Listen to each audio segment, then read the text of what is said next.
Welcome back to American Latino TV. I'm Valerie Ortiz. Up next is the story of Misty Diaz. Since she was a child, she has competed in races in her walker and sometimes in crutches. You see, Misty was born with a serious form of a spinal cord disorder.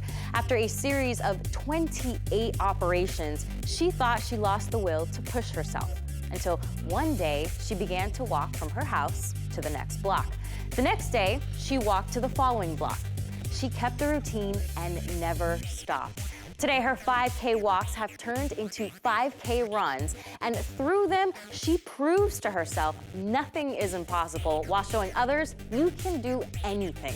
Check this out. It's a touching story you will only see here on American Latino TV.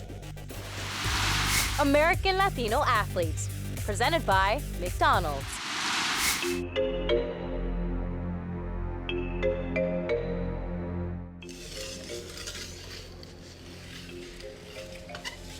I'm Misty Diaz, and I'm at the world-famous Metroplex in Long Beach, California, and I'm an adaptive athlete.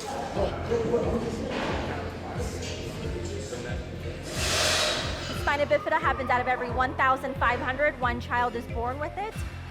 Spina bifida means split spine, so my spine was completely exposed, causing hence the L5 damage. The struggles being born with spina bifida as a child was definitely bullying.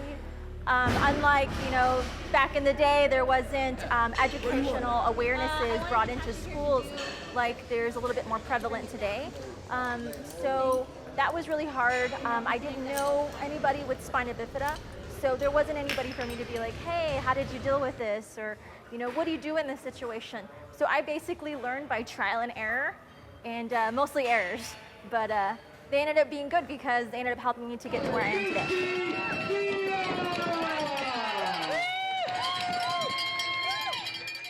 So I started running after a really bad divorce, and after my 28th operation, I became addicted to prescription pills.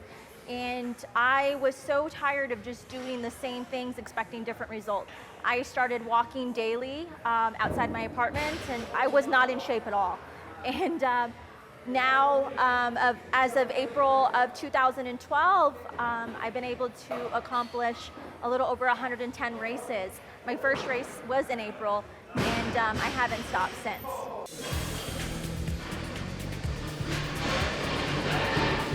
Once I started getting the 5Ks down, I started doing a 5K every other weekend, and then every weekend, and then sometimes back to back.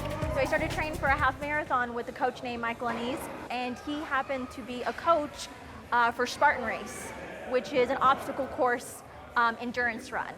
And when he finished training me for the half marathon, I said, hey, that Spartan Race you keep talking about, I would love for you to train me.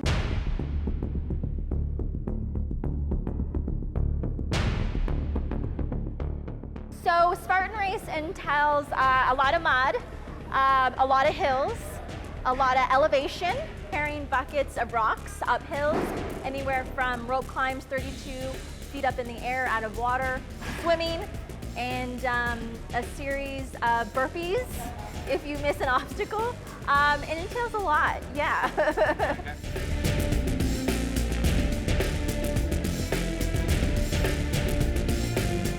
But I have people who will come up to me and they'll be like, well, how come you're getting, X and X sponsors, or how come you're getting sponsored into free races? And I'm thinking, are you kidding me? I've worked hard my entire life, 28 operations, that's hard work. And you're gonna tell me, why am I able to race for free? Really? I've paid the price my entire life. This is the least that I could enjoy. But even then, I'm still putting in hard work. I'm not just getting free things and not doing work. I'm doing work constantly. When you're doing amazing things, you meet amazing people. I met athletes who are blind doing obstacle course racing. I've met people who are deaf doing half marathons, amputees, veterans, everything. Just doing amazing things.